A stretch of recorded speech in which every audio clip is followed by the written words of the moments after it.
Brooke, thank you so much for joining me on Aha Moments podcast. How are you doing today? Well, thank you, Kobi. You caught me on a Friday, so I'm good actually. Thank you.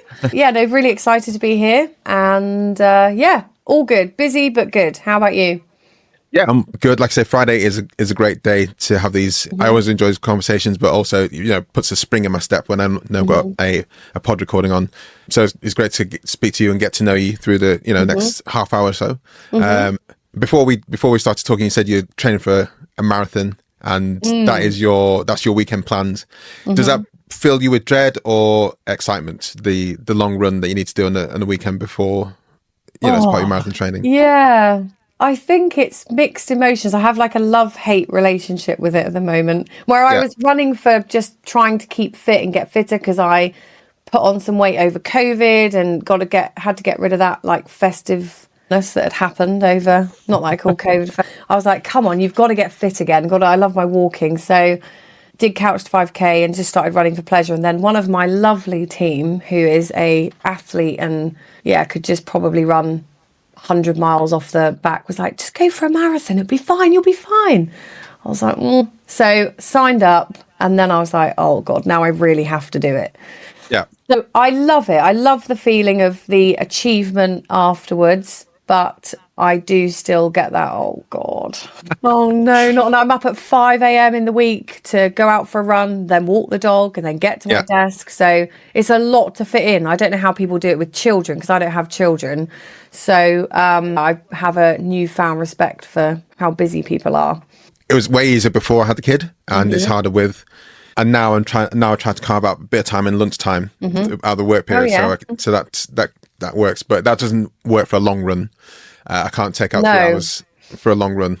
This is it. I could just farm the dog off to my partner and then say, right, you're dog duty, and I'm going to be out for 3 hours, and then hopefully make it home, driving home in a sweaty mess. What I used to find was the long weekend run. I'd wake up like 6 o'clock and I'd spend like an hour making porridge when something that normally should take like 10 minutes.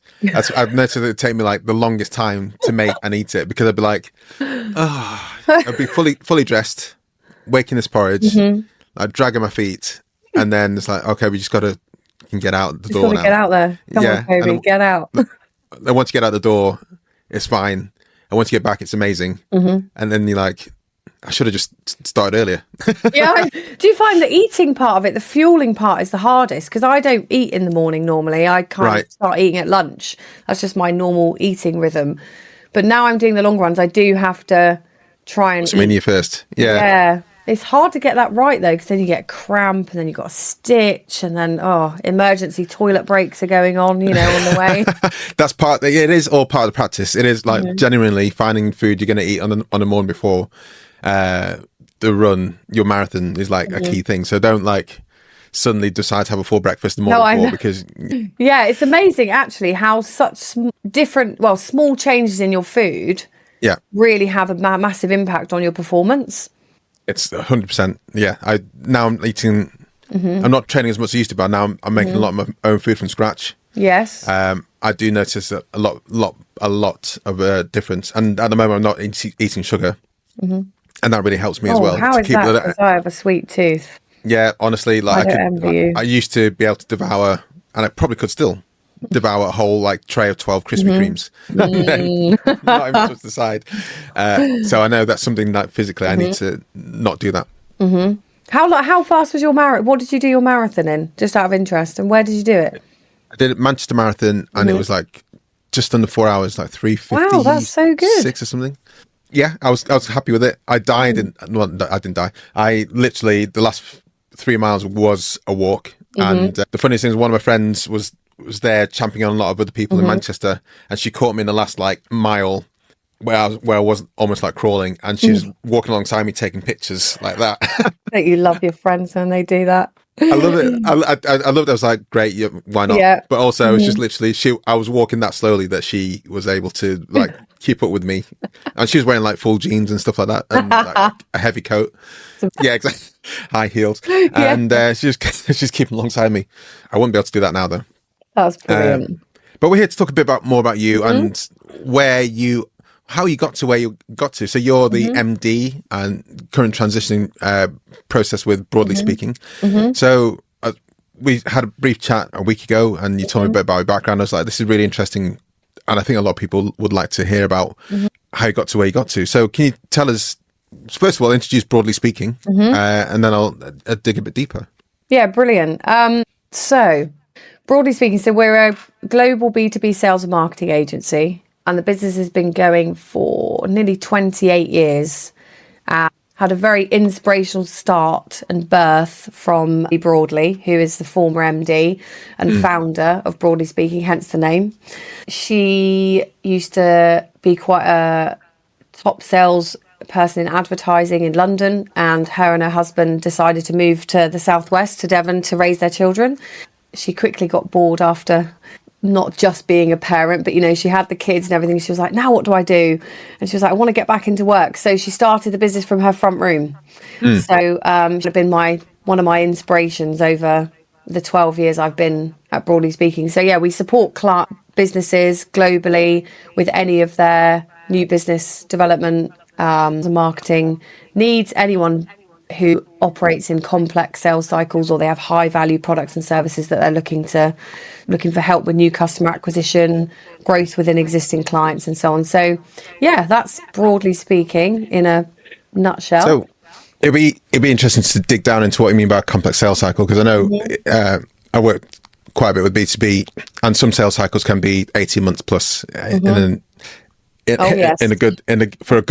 a good new client. So what does complex sales cycle mean for you guys? It's a great question, and actually it's good to look at where we don't kind of operate, and it's that high volume transactional call center type business. That's not what we are. It's about a sophisticated approach to sales and sales led marketing.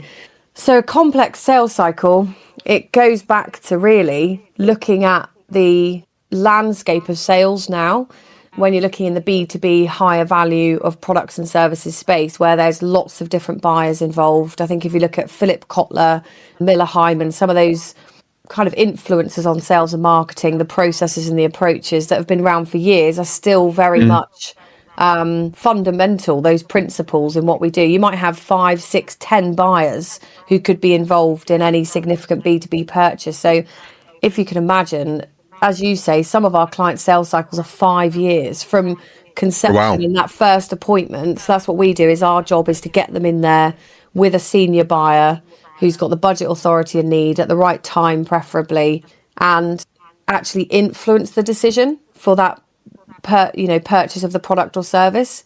And that can take, sometimes 18 months, 5 years. One of our clients recently, we set an appointment for them. They work in the EV charging and cabling space, and some of their products are worth anything from $1 million to 50 million a year. Yeah.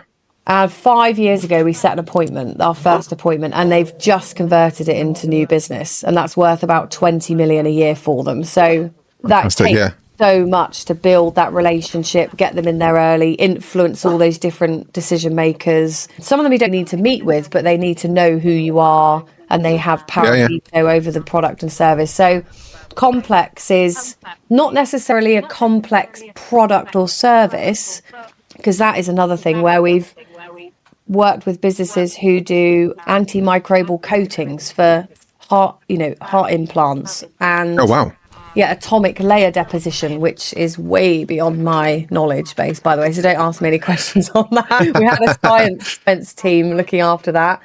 But I think it's getting more complex with any value B2B product and service now. Customers want more from you. They want to know more. They've got higher expectations. It's highly competitive out there. So yeah, we've got our work cut out for us for sure.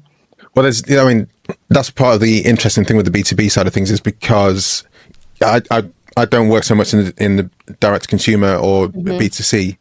But sometimes I look over and think, you could just put an advert out, and 5 seconds later, they've bought the thing. But then you have to have massive high volume. But it's such a personal approach almost with the B2B. Like I say, you find that first stakeholder who's got any kind of authority that can take it to the next stage. And I would like the way to say about 5 different buyers. I didn't necessarily call them buyers, but yes, key stakeholders or influencers within the business. And then when it comes to legal, wow, that can be one thing. And then if there's any kind of technical implementation, that whole process can really explode, open up Pandora's box in terms of what needs to happen to make things happen. So the levels of due diligence can be insane.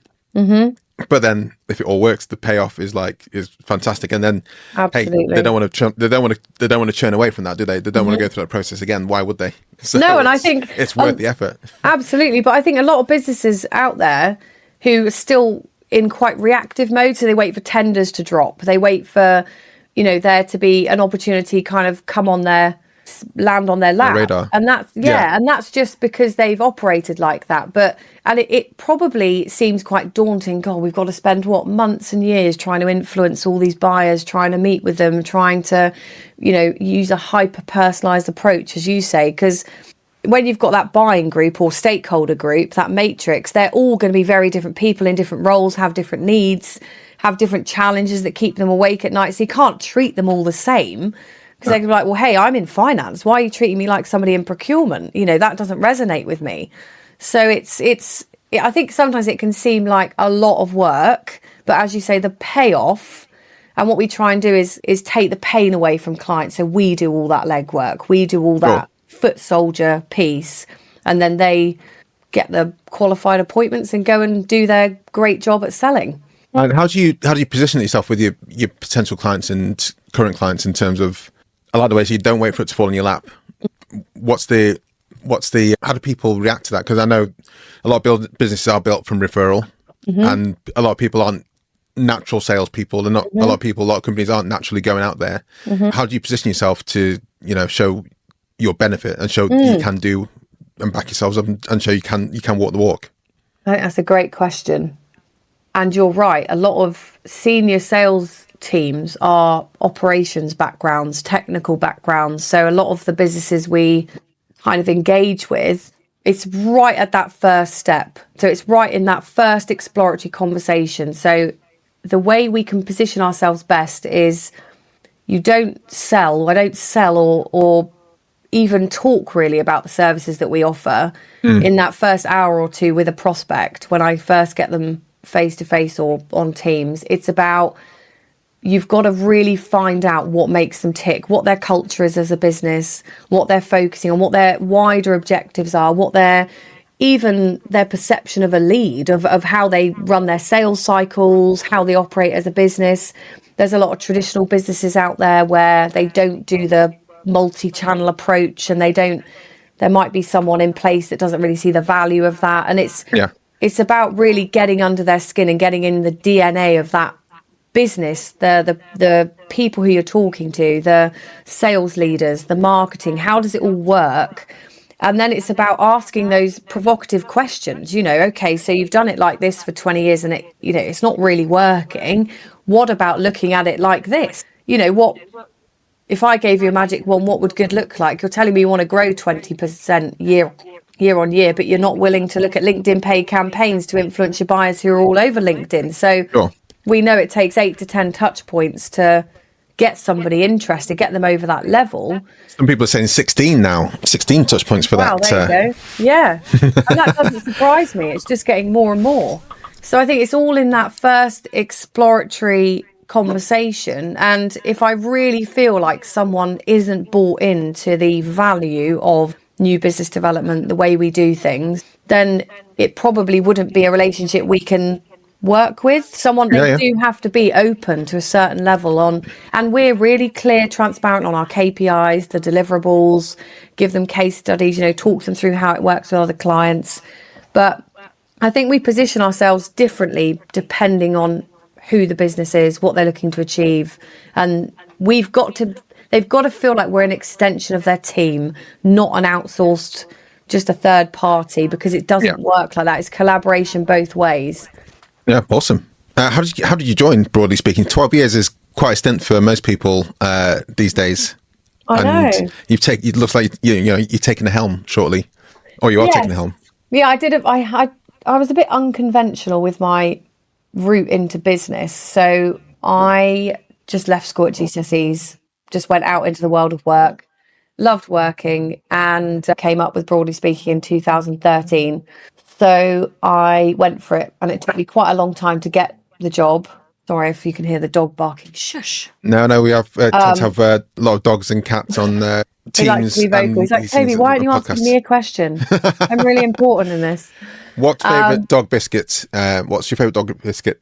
That's a question for you, dog. I don't know why I'm asking that. Good Boy one. I don't know if you've seen them. Because I always call him a Good Boy. Then I found a brand called Good Boy, and he loves them. So that's his. It was meant to be. Yeah, exactly. So, yeah, and then I joined Broadly Speaking, and I instantly fell in love with the business, the culture, the people, and I just thought, wow. I looked at the leadership at the time, Hilary and David and Isabel, who've been there for... Isabel's still with us. She's one of my co-directors. She's been at the business 20 years. And I thought, wow, if people have been there that long, there must be a reason. And, yeah, it's been an incredible journey, and the business has been very supportive. And I've got knocked back and gone for positions I haven't got. But I've just...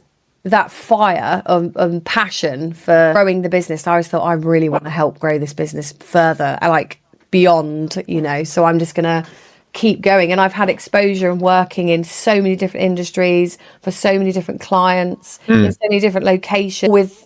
I think we punch above our weight. We're down in Devon. People go, where are you? Where are you in London? I don't know if you get that. Everyone goes, oh, you live in the UK, or you must live in London. So there's other places outside of London in the UK. Places with fresh air, open spaces. Yes, exactly. So yeah, Hilary and David were kind of looking at the succession plan a few years ago. And I realised I hadn't done my A-levels or been to university. So then I went and I've done qualifications on the job through like diplomas and so on. But I thought I need more exposure to business management on the strategic level rather than the doing. So that's when I got in and did the MBA with Exeter University for 2 years. That gave me massive support for a really good understanding of what it takes, and all the different moving parts of running a business. Is that support or confidence, or both? I think confidence. I probably mean confidence, and because you know what it's like, you're like, well, I don't know everything. How am I gonna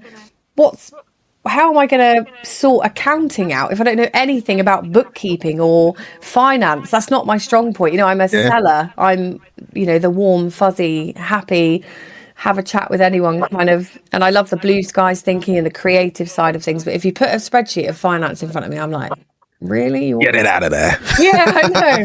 But David, my boss and director, always said to me, you just need the people around you that know exactly what to do. You just need great people around you that you're confident know everything. You don't need to know everything. You need a great team that knows everything in every part, and you just need to have that like umbrella understanding and view of it. So that did help. With the MBA, you said, forget me if I'm wrong, you went from GCSE straight into work, and then did you didn't do a degree, you went straight into an MBA from that? Yeah, it took quite, so Exeter University at the time were doing a senior leader MBA. So I had to interview for it. So you had to demonstrate 5 years of senior leadership to be able to even be considered to do the MBA, because I didn't have a degree or anything like that. I'd never even written an essay. So I was like, right, we'll just think about that if you get in. So yeah, it took me a good couple of months, lots of interviews, chats with their team to know that I was kind of ready for it, and I could get value out of it. So yeah, I got in, and then it was amazing because it was not just all the theory, because I'm not one that can just sit there and read off a board and learn in that way. I have to do it. So when I could put so much of it into practice in the moment on the job, which was just amazing. So I learned and was able to implement a lot of that learning constantly, which was fantastic. So I'm glad I waited years and started my education and did a degree when I was in my late 20s, rather than, because I didn't know what I wanted to do when I was younger. Well, I mean, it's interesting now. I find I'm fascinated with the youth. I don't know why I said that. I sound like I'm ancient now, but I'm fascinated with a few aspects of the up and coming generation. One being that, well, I'll go there, but a lot of people a lot of kids don't drink as much as we did when we were younger, as I did when I was younger. Fewer kids going to university generally because they want because they want to go down the entrepreneurial aspect. And it got me kind of thinking, because when I was growing up, it was like, well, you're going to go to university, and that's that, Kobi. And I never questioned it. I was always like, yeah, I'm going to go to university, mainly because I know it's going to be a blast for 3+ years. But now I think, what is that actually the best use of time and money? Now, would that be the best way to do things? Because you don't necessarily need that to get into business or do the job you want to do or have the career you want to have, unless you want to be a doctor or specific engineer, or lawyer. It's like, is it really worth it? So the fact that you're kind of showing your testament to this, that okay, at one point maybe to get to the next level it will help, but maybe had you done an English degree and then gone into an MBA, would that have helped you get the career or get to the stage where you are now? Maybe or maybe not. Yeah, well, I didn't have any. The great thing is about doing it, I actually had work experience then to actually link that learning with when they were talking and when I was going through the lectures and when we were working on innovation and R&D. I was like, wow, like I can actually see how that would work. I've worked with clients and I have had real life experience. And do you know what? When I was younger, I think like an apprenticeship was a bit of like a dirty word, like, oh, you're not very bright if you go and do an apprenticeship, or and there was that real stigma around it. You're only going to go places if you go to university. So I kind of left school thinking, well, I haven't gone to university just because I don't know what I want to do. And my parents were kind of like, you do what you want to do, we'll support you in whatever you want to do. So there wasn't really, it was kind of like, oh, if you go into the world of work, that's all you're going to be doing, working and doing whatever for the rest of your life. There wasn't like a push to go, hey, apprenticeships. Like these days, apprenticeships are amazing. Yeah, definitely. You get apprenticeships at some of the most amazing inspirational businesses out there, big and small, and you can grow with the business. I think that's amazing. And actually, Karen. No, I was just going to say, some of our best people haven't even come from a background of business or sales or marketing. And it's about their attitude and their personality and being able to mold them into, if you have those key characteristic traits of curiosity, inquisitiveness, you're a listener, you're, driven. You don't have to be super driven. If everyone was super driven, the world would be a bit of an unusual place. Some of our best people have come from really random backgrounds. Oh, it's great you're able to bring them into the team and not have that, like, looking at their CV and saying, you're not going to A-levels, you're not going to come on. university. Yeah, we need that. And I think we need more of that. And going forward, I mean, the job I do now didn't exist when I was at school. And who knows what the future generations are going to be doing going forward. So to have such a prescriptive education set up to drive your future generations doesn't necessarily help. So no. I think teaching and education ideally should be teaching them about mindset and that willing to learn and desire to learn and pick up new skills and share with people. And and you own your own destiny. I know that's really cliche and easy, but you do. Like, that's something that I've learned and something that's a bit of a light bulb moment for me. Like, I'm in control of where I want to be, where I want to go. If I wanted to change in 2 years, if I wanted to go and do something different, well, I can make that happen. Only I can make that happen. So I think a lot of us kind of wait, or a lot of people feel like they have to wait for permission to do things, when actually just go out and crack on. Like, I was putting my hand up going, I want to do that, knowing full well I wasn't ready to do it. But hey, I'm going to learn from either getting it or not. You're not going to succeed the first time with many things you do. So no. So it's like, just have a go. And if this marathon you're going to do, it'll be interesting to see whether you do another one. I know some people like myself who've done one. I was like, that's fine. Yeah, no thanks. I would do one, and I would definitely do one. But some people I know, they did one marathon and now they've done like 30 in the space of like 3 years. And I'm like, okay, that's I'll ring you on the 12th of May, the day after, and let you know how I'm feeling. Yeah, but then ring me like 3 weeks later and say, actually, when I've recovered. And I think it's part of that is like with these long runs and marathons. And I know some of my friends who've had and say the body kind of forgets the pain bit of it. And it just remembers, the mind remembers the great feeling and, you know, all the positive associations with it. So that's why I think a lot of the time, keep going back to doing the things. And then you think, God, why have I done this again? You know, why am I putting myself through this again? I forgot how hard it was. I think especially with a big event like London Marathon, where you just literally supported all the way through the whole course, and you just got all the support, people giving you jelly beans, jelly babies, and brownies. all this yeah, exactly, to push you along, and they just and you got your name on your label, so they're shouting like, "Go on, Brooke!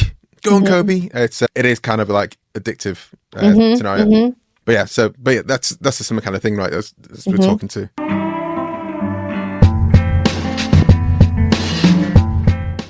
So this podcast is called Aha Moments, Brooke, and you know what's coming. We've got 3 questions to ask you. The first question being, can you think of an aha moment it's probably going to be for Broadly Speaking, where your clients have found that aha moment, and how you then engineer and get your other clients and customers to that point to get them to see the benefit of what you guys do? Yeah, I think it's a great question. I think with customers specifically and clients, it's about, I think I've mentioned it before, but it's about treating us as an internal resource, seeing us as an internal team. So not external. The way it works really well, and I know clients after 6 months or so say, I just see you as part of our team. We go and exhibit with them. We go and, you know, our team really immerse themselves into everything. And that's how it works, because we're not just passing them leads and that's the handover point. We work with them. We join their sales meetings. We join their marketing meetings. We get ourselves in with all their different teams to find out, you know, we work really hard to embed ourselves. And one of my clients was like, actually, you're employed by us, you know, like you're just like part of our team. I'm like, yes, we are. That's what we want you to feel like. We're not just someone that comes across and hands over leads and that's it. You know, we're in it for the long run. And that's where I think it's looking at it as a partnership and collaboration. And we're there to help them win. And that is what I think there's a perception of how to work with a lead gen agency or a sales agency. You know, pick them up for 6 months, generate some leads. I want 50 leads in 2 months, you know, great expectations. And that's it. And then you can't turn the sales engine off. I think that's what it is, actually. You cannot. It's an ongoing, consistent process and approach that needs to be always on. So with that moment where people realize, oh, you've actually you're actually our team now. So how long does that typically take, if there's such a thing as typically? And do people seem resistant to that? Because the reason I ask this is sometimes when I start with a new client, there's almost like a standoffishness of like, okay, we need like a new website. Not happy about this, but we need to, and you seem like a nice person. You can make our website for you. But then after a while, when it's just like you have that regular rapport, then it becomes, there's more work comes your way and things like that. And then, like you say, it becomes like a meshed team, meshed part of the team. But with your experience, is there like a typical switch point where it becomes like, oh, you are us now, and not client, what's it called? We're not just your client. You are. Yes. So, is there like a typical point where you're like, okay, next week or next coming weeks, we'll definitely like hook into them and everything will be a lot easier, if that makes sense? Yeah, no, it does. I think it depends on how open the client. So what's tough is when we obviously work with, our work expands over multiple teams, whether it's sales, marketing, digital, finance, strategic accounts, key accounts teams. There's so many different teams in these organizations where you might have a really good relationship with 2 of them, and then maybe another 2 don't know you quite as well, aren't quite as bought in, and they're like, oh, I don't really know, you know, I think they're coming after my job and things like that. There's a lot of the political element to it. So I can say sometimes it can take like a year to really get ingrained and embedded with the business, and because there's a lot of people who've had bad experiences as well out there. So when I talk to a lot of prospects and clients that come on board, they go, oh, we tried this 2 years ago and it was an epic fail. And then they brand every business like ours with the same delivery or lack of delivery, and that, so it takes so much time to build trust. That's the key thing, is trust. and it takes time. Can take years to build it and like 2 minutes to break it. So I think with the more open-minded businesses and less traditional businesses, now we work in industrial automation, manufacturing, engineering, equipment suppliers. They can be more traditional, so they're not used to doing things in the way that we're constantly developing, constantly innovating. Like you, there's different ways of doing things all the time. There's new tools you can use, new automations, AI, everything's woven through what we do. We have to adopt it all the time. But they're still like, oh no, I've done like this for 20 years and it's worked, worked to a point, and that's how it's going to stay. So if you could just, plug in to help us with this, that would be great. I'm like, probably not going to work like that. So yeah, maybe 3 to 6 months for a business who are like really up for it, and we get in there and all their teams, they go, hey guys, all these teams are involved, and we do a workshop right at the start of any campaign where we get all their teams and all our team in a room for about 4 hours, half a day, and we flesh out the whole plan, air any concerns, any different viewpoints on what we're going to be doing, different needs, all of that all gets fleshed out. So we kind of set that standard right at the start. So when that aha moment happens, do you feel like a shift in the relationship and things become easier? Absolutely. Because then clients start to include you. They come to you, they go, oh, I've just been thinking about doing this. What do you think? So when clients start coming to you, asking you questions that are going to influence their wider business strategy and the tactics they're using across the business, you think, wow, that level of trust really, kind of... It's expanded, yeah. Yeah, and it feels amazing. And you think, this is fantastic. And you get that extra energy level and passion, because we have to be passionate about selling, I don't know, the cable harnessing, and then food and beverage cartoning and packaging. We have to build that passion. But when we know a client is really on board with what we do, and we like to have quite an open relationship, like I'd much prefer to have a conversation if a client's got a concern to come straight to me and flesh it out. Don't sit on it, come to me, we'll sort it out. Not everything runs perfectly all the time, we know that things go wrong, how you work together to deal with that, and that's much easier when you work in a partnership with somebody. So one key question I ask with potential new clients is, do you have an ICP? And it sounds like it'd be hard to pin yours down. Can you pin yours down? I don't think we can. Maybe. I think we've tried. So our marketing team are always like, right, I need an ideal client profile. And we're always asking our customers, our clients, right, what's your ideal client profile? But I think it comes down to the behaviors of a business rather than like a product or service or industry. I think if I was going to look at, it's a business that's looking for growth, that is open-minded to trying new things, experimental, and they're open to using different levels of support they may not have thought about before, and also someone with ambitious but realistic expectations and longevity. This short-termism piece is quite hard for us to work with. We just want to do a 3-month campaign and then that's it. Well, it takes time to build momentum, to get the engine running, to see opportunities flowing through. Yeah. So it's someone who has that long-term vision of success and growth, and that's where we really work well. So I'd say it's probably the behaviors of a business that we really look for in our ideal client. How do you evaluate that in the first meeting or so? Because that sounds, that sounds like something you can't really plug into Sales Navigator. No, I wish we could. One day we might be able to. I think it's about our questioning and in that initial conversation to get to really feel. I think it's using your instinct and intuition as our senior team when we have those conversations with people about how they respond to certain things. We really kind of ask those questions they may not have thought about. We're a bit challenging sometimes in a good, in a healthy way, to say, well, if you've done it this way for this long, how are you going to get to where, that something doesn't quite add up? What do you see changing? How can we support that? So it's about your questioning techniques and getting a sense of how open do we think that they are?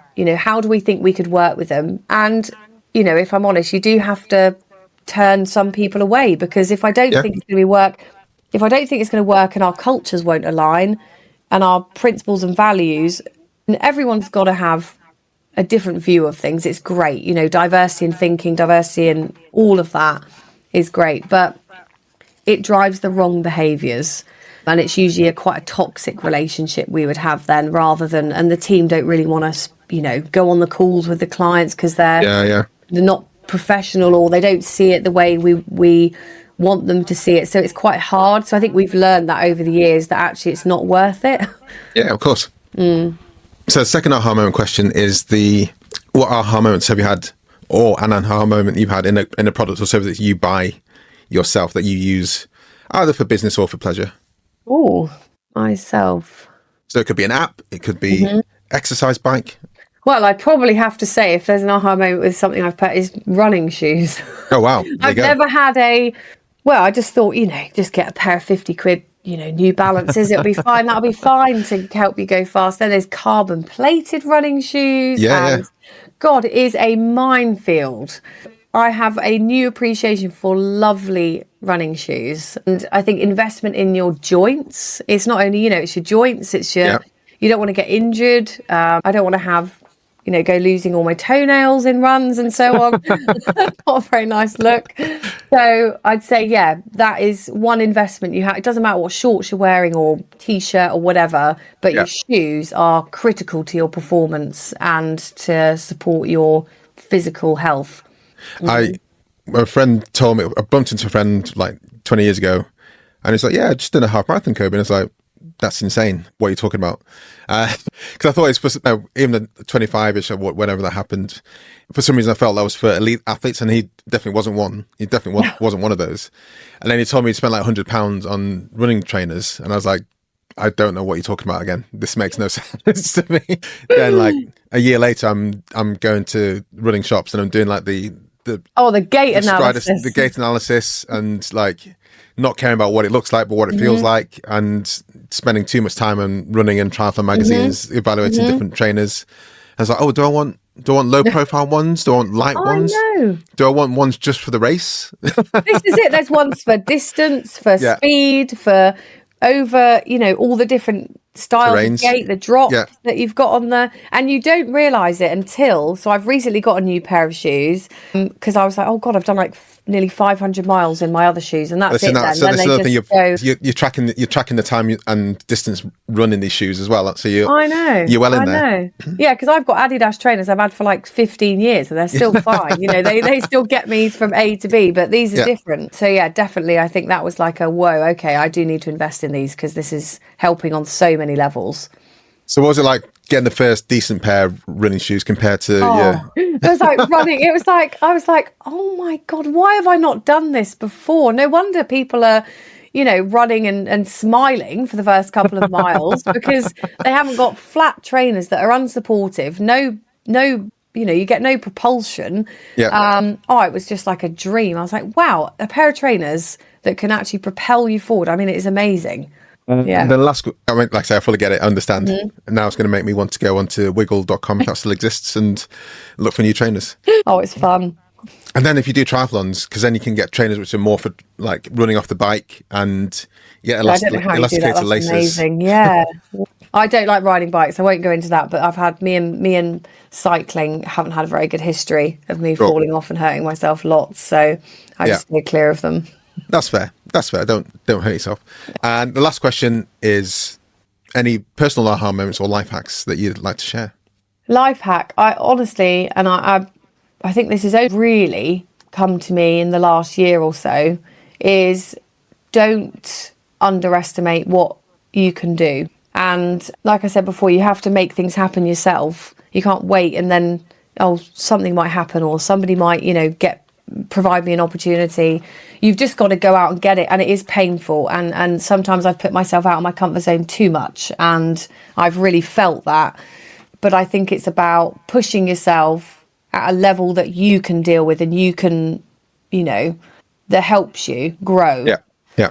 I would definitely say it's believe in yourself. I think a lot of people don't believe in themselves and their own, and everyone comes from different backgrounds and everyone does things differently and so on. But if you don't believe in yourself, you can't believe in everyone else around you. And I've got an amazing team, and they're amazing. They help me believe in, what we can do and what we can achieve all the time. So I think it's having, confidence. I get imposter syndrome all the time, but I think everyone does. Well, I was saying to someone literally yesterday, if I meet someone who hasn't got imposter syndrome, then I probably wouldn't get on with them. No. Yeah, I agree. I'm like, sometimes I come off calls, I'm like, why do they ask, why are they listening to me? I don't understand. Like, because I still view that 23-year-old apprentice who's just started, fresh with a little file of facts, ready to go. So, I think you've got to make it happen with yourself and believe in yourself, because actually what you think is impossible is usually not impossible. Awesome. I like that as a way to end. Brooke, are you happy for people to get in contact with you on LinkedIn and via the Broadly Speaking website? Yep, I am an open book. If anyone's heard anything that they think is remotely interesting, they can I'm sure they will come and have a chat with me. Yeah. Thank you very much for joining me. It's been a pleasure speaking to you. Thank you, Kobi. It's been fantastic.